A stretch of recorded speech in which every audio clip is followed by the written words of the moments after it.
जय श्रीराम। जय श्रीराम। गोटे भल कथा नरी भाई यहाँ ताल गछ बोली तुम केमी जान ये ताल गछटा केमी जान आगुरा पूर्वपुरुष कहते ताल गछ नड़िया गछ हम से ना जान आम जो जानी पारती गोटे जिन चेतना शक्ति हाँ जो जानिली मु जानिली आम जो जापर ये मनीष ये गाई ये पशु ये पक्षी ये मो भाई केमी जानती जानाटा कौन जानाटा हूँ जाने बिनु न हो परतीति बिनु परतीति हो न प्रीति प्रीति बिनु हो न भगति दृढ़ जिम खगपति जल के चिकिना जे जाने जानिबा जो आम प्रत्येक कथा जो जापर है कि प्रथम आगे कौन जानुच प्रथम जानुच ताकू एक्सप्लेन कर देखुच एटा कि गछ तापर कौच ताल गछ तापर मु पचारि एटा कार गछ ना सेटा मो गछ ये जो तीन स्तर रे आमे कथा सबुतरे बुझुछन ना ना आगे जानुछंती जदि जानी पारिबा नाही धर मु जानुछि आ जानी पारिबी नाही ताल से अवस्था कौन मु जानुछि आ जानी पारिबी नाही से अवस्था कौन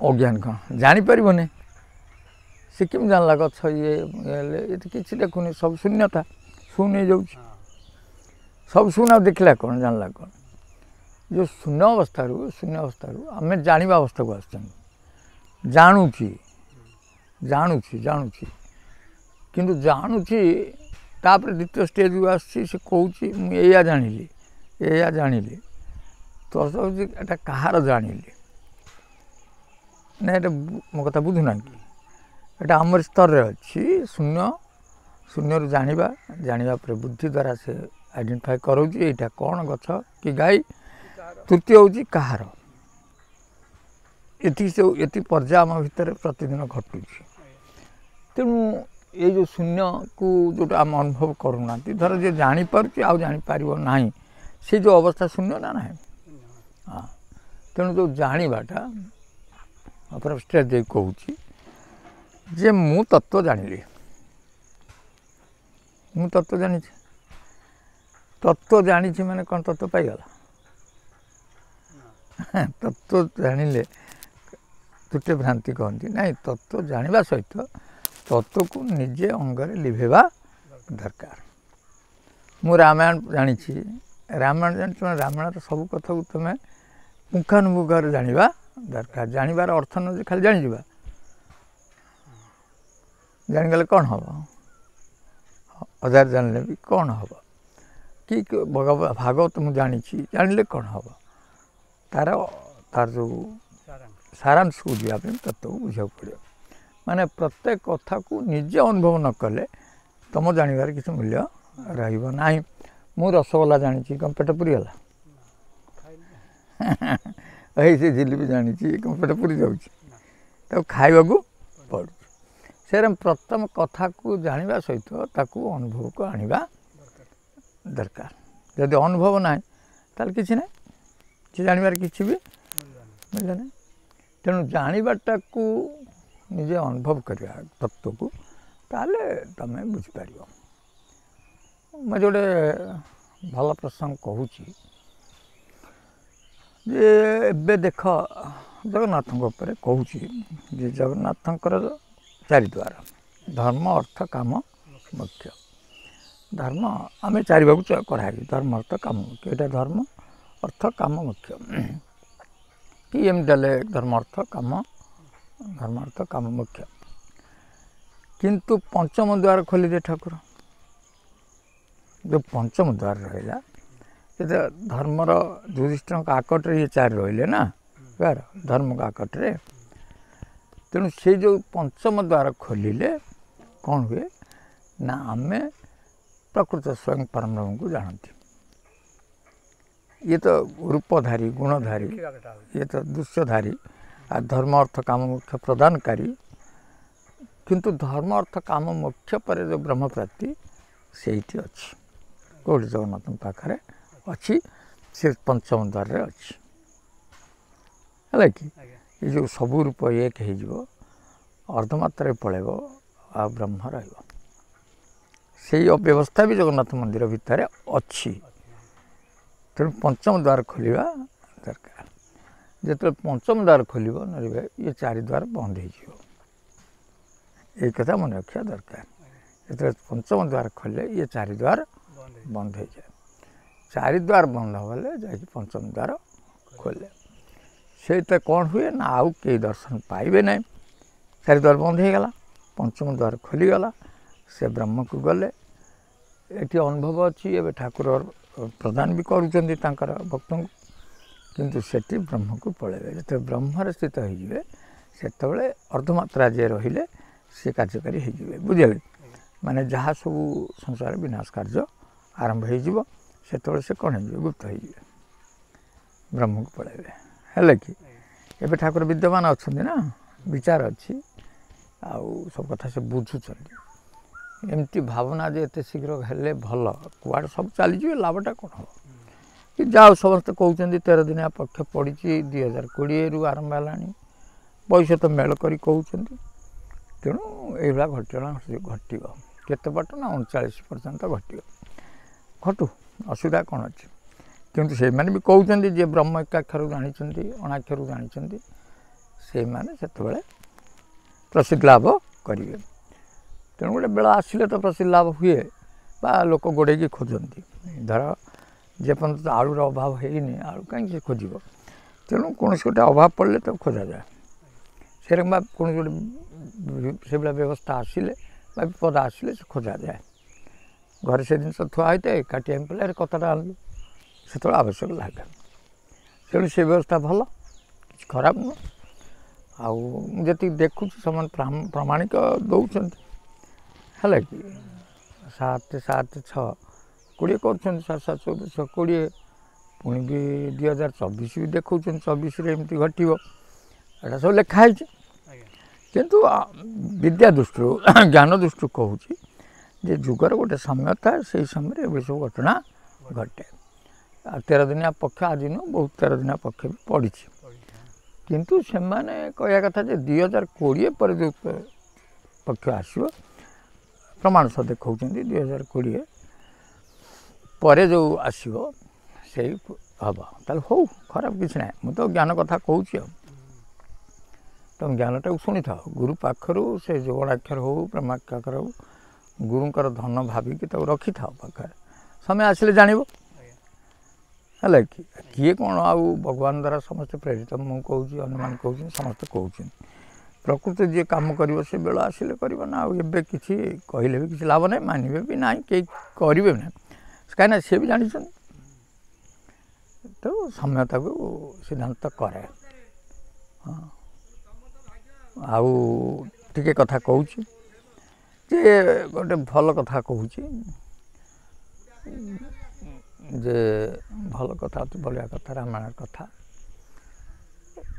ରାବଣ ଯେତେବେଳେ କେତେ ଗଭୀର ଜ୍ଞାନ ଅଛି ବୁଝିଲେ ରାବଣ ଯେତେବେଳେ ମରିଚି କହୁଛି ଯେ ତୁ କ'ଣ ସୁନା ହରିଣୀ ହେଇକି ଯା ସେ ମନା କରୁଛି ଯେ ମୁଁ ଭଲ ଭାବରେ ଜାଣିଛି ରାମ କିଏ ମୋତେ ମାରିଦେବେ ନା ନାହିଁ ସେ କହିଲା ତୋତେ ଯିବା ପାଇଁ ପଡ଼ିବ ନହେଲେ ମୁଁ ତୋତେ ମାରିଦେବି ଅସ୍ତ୍ରୀ ନା ଶସ୍ତ୍ରୀ ମର୍ମୀ ପ୍ରଭୁ ସଟ ଧନୀ କବି ବୈଦ୍ୟ ବନ୍ଧ ଭାନ ଶଗୁନି ଏଇଆ ବୁଝେଇଛି ଆଗରୁ ଏଇ 9 ଜଣଙ୍କ ସହିତ ଲାଗିବନି କାରଣ ସେ ଶସ୍ତ୍ରୀ ମୋତେ ହାଣିଦେବ ତେଣୁ ଉଭୟ ଭାନ୍ତି ଦେଖି ନିଜ ମରଣା ଉଭୟ ଭାନ୍ତି ଦୁଇ ପଟୁ ଦେଖିଲା ମରି ତବ ତା କିସ ରଘୁନାଥ ଶରଣ ତେଣୁ ରଘୁନାଥ ହାତରେ ମରିବା ମୋର ଉଚିତ ତେଣୁ ରାବଣ ହାତରେ ମରି ଲାଭ କ'ଣ ହେବ ଯେ ଏଇ କଥା ଠାକୁରଙ୍କୁ କୁହାଗଲା ଯେ ସେ କେତେ ଭଲ କଥା କହିଲା ଜ୍ଞାନ କଥା କହିନି ବହୁତ ଭଲ ଜ୍ଞାନ କଥା କହିଲେ ଆପଣ ବି ଗୋଡ଼େଇ ତାକୁ ମାରିଦେଲେ କାହିଁ ନ ମାରିଥିଲେ କ'ଣ ହେଇନଥାନ୍ତା ଠାକୁର ହସିଲେ କହିଲେ ନା ବିଚାରଟା ସେ ଆସିଲା ବୋଲି ମରା ହେଇଛି କହିଲେ ଆଉ ଏଥିରେ ବିଚାର କ'ଣ ରହିଲା ନା ବିଚାର ହେଉଛି ଯେତେବେଳେ ସେ ଦେଖିଲା ଉଭୟ ଭାନ୍ତି ଦେଖି ନିଜ ମରଣ ତବ ତା କିସ ରଘୁନାଥ ଶରଣ ଯେ ଯଦି ସେ ମୋତେ ଭଲ ପାଉଥାନ୍ତା ମୋତେ ଭଲ ପାଉଥାନ୍ତା ବା ମୋତେ ନିଜର ଭାବିଥାନ୍ତା ମୋ ଠାକୁର ବୋଲି ତାହେଲେ ସେ ପ୍ରାଣ ଦେଇଥାନ୍ତା। ମୁଁ କେବେ ଠାକୁରଙ୍କୁ ହଇରାଣ କରିବି ନାହିଁ। ମୁଁ କେବେ ମାୟା ହରିଣୀ ହେଇକି ଠାକୁରଙ୍କୁ ଭ୍ରମ ଅଣେଇବି ନାହିଁ ବା ଏତେ ବଡ଼ ବିପଦ ଠାକୁରଙ୍କ ପାଇଁ ସୃଷ୍ଟି କରିବି ନାହିଁ। ତେଣୁ ତା ପରିବର୍ତ୍ତେ ରାବଣ ହାତରେ ମଲେ ବି ଚଳିବ, କିନ୍ତୁ ଠାକୁରଙ୍କ ମହତ କାର୍ଯ୍ୟରେ ମୁଁ ବାଧା ଦେବି ନାହିଁ। ସେ କ'ଣ କଲା? ନିଜ ସ୍ୱାର୍ଥ ପାଇଁ ଗଲା। ଉଭୟ ବାନ୍ତି ଦେଖି ନିଜ ମରଣ ତ ତା କିସ ରଘୁନାଥ ଶରଣ। ତାହେଲେ ରଘୁନାଥରେ ମରିକି ରଘୁନାଥ ହାତରେ ବୈକୁଣ୍ଠପୁର ଯିବ ବୋଲି ସେ ସ୍ୱାର୍ଥ ରଖିଲା ନା ନାହିଁ? ତାହେଲେ ତାର ଯେତେବେଳେ ସ୍ୱାର୍ଥ ଅଛି ମରିବାକୁ ପଡ଼ିବ ନା ନାହିଁ? କଥାଟା ଦେଖ, ସିଏ ବିଚାର କଲା, ବିଚାର କରି ଭଲଟା ଗ୍ରହଣ କଲା। କିନ୍ତୁ ଭଲଟା କେଉଁଠି ରହିଲା? ନାଇଁ ମୋତେ ମାରିଦିଅ, କିନ୍ତୁ ସେଇଠି ମୋ ପଛରେ ଗୁରୁ ଅଛନ୍ତି ପରେ ମରିବେ, କିନ୍ତୁ ମୁଁ ଆଗେ ମରିବି ନା ନାହିଁ। ଏ ବିଚାର ଯେତେବେଳେ ଆସିଯିବ ଭଗବାନକୁ ଭାବିଲେ ହେବ। ଆଉ ତା ପୂର୍ବରୁ ସ୍ୱାର୍ଥର ବିଚାର ହେଉଛି ନା ନାହିଁ? କେତେ ଗଭୀର ଯାଇ ସ୍ୱାର୍ଥ ରହୁଛି। କିନ୍ତୁ ସେଇଟା ନଥିଲା କାହାର? ଜଟାୟୁର। ଜଟାୟୁ ଥିଲା କି? ଯେ ଯଦି ବିଚାର କରିଥାନ୍ତା ରାବଣ ସହିତ ଯୁଦ୍ଧ କରିଥାନ୍ତା କି? ରାବଣ ସହିତ ଯାଇନଥାନ୍ତା, କାରଣ ସେ ବୁଦ୍ର ପକ୍ଷୀ, ସେ ରାବଣ। ତେଣୁ କ'ଣ କଲା? ଛିନବିନ କରି ହାଣିଲା ତାକୁ। ହାଣିଲା ପରେ ତାର କ'ଣ ସ୍ୱାର୍ଥ ଥିଲା କୁହ? କିଛି ସ୍ୱାର୍ଥ ନଥିଲା। ତେଣୁ ଠାକୁର କାହାର ହେବ? ଜଟାର ହେବ ନା ମରିଚିର ହେବ? ଠିକ୍ କଥା। ନିଜର ସ୍ୱାର୍ଥ ଯେତେ ପର୍ଯ୍ୟନ୍ତ ନ ଯାଇଛି ଠାକୁର ତମର ହେବେ ନାହିଁ। ତେଣୁ ସବୁକୁ ସମର୍ପଣ କରି ଠାକୁରର ହେଇଯିବା, ଏଇ ସୂତ୍ର ଦିଆଯାଇଛି। ଯେତେ ବାଟ ଯେ ଯାଇଛି ଯିବ ବା ସେ ସେତି ବାଟର କଥା ହେବ। କିନ୍ତୁ ଆମେ ତନ୍ତ୍ର ମନ୍ତ୍ର କି ମୁଁ କ'ଣ ଦେଖିଲି କୁଆଡ଼େ ଗଲି ଏସବୁ ପ୍ରତିବନ୍ଧକ। କେବଳ ଠାକୁର ତମେ, ତାହେଲେ ଠିକ୍ ଅଛି। କେତେ ସମୟ ହେଲାଣି? 12 ମିନିଟ୍। ଆଉ ଗୋଟେ କଥା ବି ତା ସହିତ ଯୋଡ଼ି କହୁଛି, ଭଲ ଲାଗିବ, ବୁଝିଲେ ଭଲ। ଯେ ଠାକୁର ଯେତେବେଳେ ରାଜ୍ୟ ଛାଡ଼ିଲେ, ଠାକୁର ସୀତାମାଙ୍କୁ କହିଲେ ଯେ ତମେ ହେଉଛ ଅତ୍ୟନ୍ତ ମାନେ କ'ଣ କିଛି ସଂସାରକୁ ନ ଦେଖିଥିବା ରାଜକୁମାରୀ, ମାଟିରେ ଚାଲିନ, ବୁଝିଲେ, ବିବାହ ଭିତରେ କଟେଇଛ, ସ୍ୱର୍ଣ୍ଣ ମନ୍ଦିର, ସ୍ୱର୍ଣ୍ଣ ଘର, ସ୍ୱର୍ଣ୍ଣ ସିଂହାସନ, ସ୍ୱର୍ଣ୍ଣ ପଲଙ୍କ, ଦାସ ଦାସୀ ଭିତରେ ତମେ କେମିତି ଯାଇକି ଜଙ୍ଗଲ? ସିଏ କହିଲେ ପ୍ରଭୁ ଆପଣ ବହୁତ ଯୁକ୍ତି ଦେଖିବେ ତା ଭିତରେ କରାହେଇଛି। ସେ ଗୋଟିଏ କଥା କହିଛନ୍ତି ଯେ ଆପଣ ଯଦି ଶରୀର ହେବେ ମୁଁ ଛାଇ, ତେଣୁ ସର ଯୁଆଡ଼େ ଯିବ ମୁଁ ଛାଇଟା ଯିବ ନା ନାହିଁ? ଛାଇଟା କେମିତି ସର ସହିତ? ତାହା ବି ଠାକୁର ମନା କରିଛନ୍ତି କିଛି କଥା। ତାପରେ ଶେଷରେ କହିଲେ ମୁଁ ଆପଣଙ୍କ ବିରହରେ ଦେହତ୍ୟାଗ କରିବି।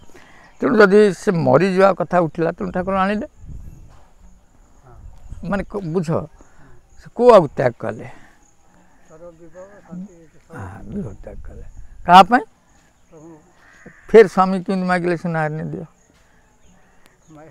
ଏଇ ଯେଉଁ ସ୍ୱର୍ଣ୍ଣ ମନ୍ଦିର, ସ୍ୱର୍ଣ୍ଣ ସବୁ କଥା ଫେର କେମିତି ସ୍ୱାମୀକି ମାଗିଲେ ଯେ ମୋତେ ସୁନା ହରିଣୀ ଦେଲେ ମୁଁ ଖୁସି ହେବି। ଠାକୁର ତମକୁ କହିନାହାନ୍ତି ଆଗରୁ ଯେ ନାଇଁ ଏଇଟା ଭଲ ନୁହଁ? ତେଣୁ ଯେତେବେଳେ ସୁନା ହରିଣୀ କଥା କହିଲେ, ଠାକୁର ଜାଣିଥିଲେ ମାୟା ସବୁ କଥା, କାହିଁକି ତାକୁ ବୁଝେଇବେ ଜୀବଟାକୁ? ସେ ଯେତେବେଳେ ସୁନା ହରିଣୀ ଚାହୁଁଛି, ସେ ଯେତେବେଳେ ସୁନା ହରିଣୀ ଚାହୁଁଛନ୍ତି, ତାହେଲେ ଠାକୁର କେଉଁଠି ପଠାଇଦେଲେ? ସ୍ୱର୍ଣ୍ଣପୁରୀ ଲଙ୍କାକୁ ପଠାଇଦେଲେ। ଚାଲ ସ୍ୱାମୀକି ଆଉ ସୁନା ଚମଡ଼ାର କେତିକି ବଡ଼ ତା ଚମଡ଼ାଟା ସୁନାର କିଲି ଖଣ୍ଡ ହେବ, ଯାଅ ସ୍ୱର୍ଣ୍ଣପୁରୀରେ ରହିବ। ତାହେଲେ ସୁବର୍ଣ୍ଣ ସୀତାକୁ ଖୋଜୁଥିବା ନା ସୁବର୍ଣ୍ଣ ହରିଣୀକୁ ଖୋଜୁଥିବା ସୀତା ସୁବର୍ଣ୍ଣପୁରରେ ରହି କ'ଣ ଶାନ୍ତି ପାଇଗଲେ? ଆମେ ଧନ ଖୋଜୁଥିଲେ କ'ଣ ଧନ ଶାନ୍ତି ପାଇଯିବ? ପାଇଯିବ କି? ପରୀକ୍ଷା କରି ଦେଖ, ମୋତେ ଏଇଟା ଦିଅ, ତୁମେ ଦେଲା ପରେ ସେଟା ତୁମେ ଶାନ୍ତି ମିଳିବ କି ଅଶାନ୍ତି ମିଳିବ ତୁମେ ବୁଝିଛ କି? ହଁ, କଥା ହେଉଛି ସେଇଆ। ତେଣୁ ତା ଭକ୍ତ ଯିଏ ତାକୁ ଗରିବ କରି ରଖିବ। ସେ ଯେତେବେଳେ ମାଗିବ ସେଇଟା ଦେଇଦେବେ, ତାର କାମ ବଢ଼ିଲା। ବୁଝି ହେଉଛି ନା ନାହିଁ? ତାପରେ ଦେଖ, ସେଇଠୁ ଦେଖ, ଯେତେବେଳେ ତାଙ୍କ ଭିତରେ କାମନା ସୃଷ୍ଟି ହେଇଛି, କାହାର? ଠାକୁରଙ୍କୁ ଛାଡ଼ିଦିଅ। ଠାକୁର ତ ଯାହା କଲେ, ସୀତା ମାଙ୍କ ଭିତରେ କାମନା ହେଇଛି। ତାପରେ ବୈରାଗୀ ମାନି ନାହାନ୍ତି, ମାନେ ମୁନି ଋଷି ଲକ୍ଷ୍ମଣକୁ ମାନୁ ନାହାନ୍ତି। ହେ ତମ କଥା କ'ଣ, ତମ କଥା କ'ଣ? ତାହେଲେ ଦ୍ୱିତୀୟ ଷ୍ଟେଜ୍ ଆସିଲା। ତୃତୀୟ କଥା ହେଉଛି କ'ଣ ହେଉଛି ନା କୁବଚନ ବି କହିଛନ୍ତି। ମାନେ ଲକ୍ଷ୍ମଣକୁ ଯେଉଁ କଥା ନ କହିବା କଥା ସେ କଥା ବି କହିଛନ୍ତି। ଯେଉଁ ଭାଷା ବି କହିହେବନି ସେ ଭାଷା ଗୁଡ଼ା କହିଲେ। ତାହେଲେ ଦେଖ, ପ୍ରଥମେ କାମନା ଆସିଲା, ଦ୍ୱିତୀୟରେ ନା ସାଧୁସନ୍ତଙ୍କ ବା ଗୁରୁଙ୍କ କଥା ଆଉ ରହିବ, ତାପରେ ବଚନ କୁବଚନ କରିବ। ଯେତେବେଳେ କୁବଚନ କହିବ ବା ଖରାପ ଭାଷା ବି କହିବ ତୁମେ ଆରମ୍ଭ କରିବ ତାପରେ ଦେଖିବ ରାବଣ ଆସିବ ଅଜ୍ଞାନତା ତୁମ ଭିତରେ ପଶିଯିବ ଆଉ କ'ଣ ସେଠି ସଇଲା ତୁମେ ଯାହା ସବୁ ସେ ତତ୍ତ୍ୱ ନେଇଥିଲ ଖାପସା ପଳେଇଲା କାହା ଭିତରୁ ସବୁ ରାବଣ ଭିତରେ ମୁଠାରେ ରହିଗଲା। ଏଇ ଯେଉଁ ରାବଣ ଘରେ ଘରେ ବୁଲୁଛି ସେ ରାବଣକୁ ଚିହ୍ନିବା ଦରକାର। ରାବଣ ମରେ ନା। ଯଦି ରାବଣ ବାହ୍ୟରେ ଦେଖ ରାବଣ ଯଦି ଥରେ ମରିଛି ଇଏ ତ ପ୍ରତିବର୍ଷ ରାବଣ ପଡ଼ୁଛନ୍ତି ନା ନାହିଁ ଅର୍ଥାତ୍ ସେ ବି ଠିକ୍ କରୁଛନ୍ତି ଯେ ରାବଣ ମରେ ନା ଏବେ ବି ଆମ ପାଖରେ ଅଛି। ତେଣୁ ସେ ରାବଣକୁ ଚିହ୍ନ ବା ଅହଙ୍କାରକୁ ବିନାଶ କର ଦେଖ ତୁମେ ଭଲ ମଣିଷ ହେଇପାରିବ। ଜୟ ଶ୍ରୀରାମ। ଜୟ ଶ୍ରୀ